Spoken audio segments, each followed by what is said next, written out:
When I was in 4th and 5th grade, I had a principal in my school who loved giraffes. All of the artwork in her office were giraffes.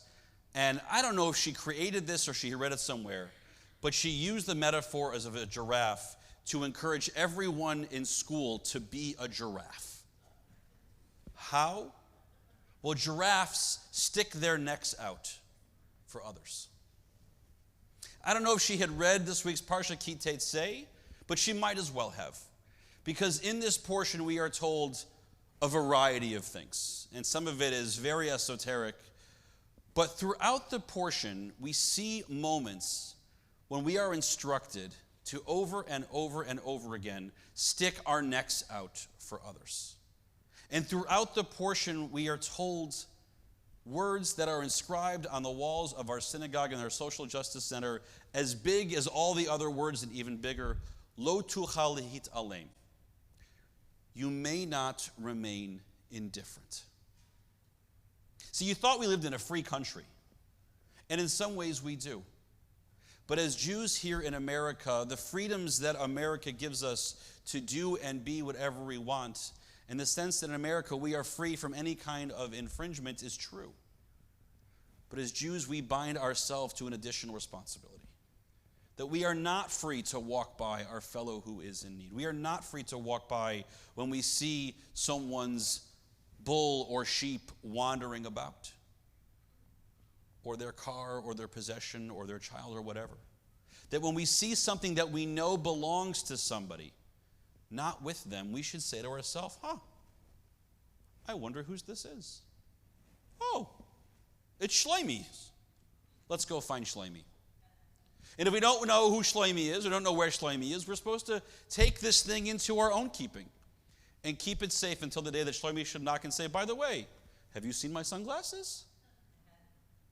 Oh, yes, I do. I kept them safe for you. Oh, when I'm building a home, I should think about the ways in which someone might get injured being in my home, and I should make sure to guard against that. Oh, when I'm going to harvest eggs to eat, I should make sure not to take both the mother bird and the eggs, to allow for there to be a continued rejuvenation of the things that we need. We as Jews have the responsibility to ourselves, to our community, and to our Holy One to go the extra mile.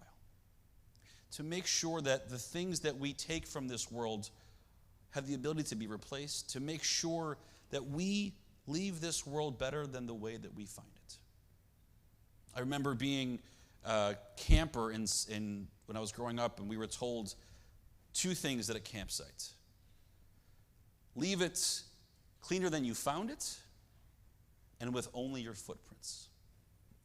I like that. But in a time in which we spend so much of our time, especially in our era and especially in this past few years where we have spent so much time out of community. We were behind the doors of our home, behind a mask, behind a screen, behind a computer.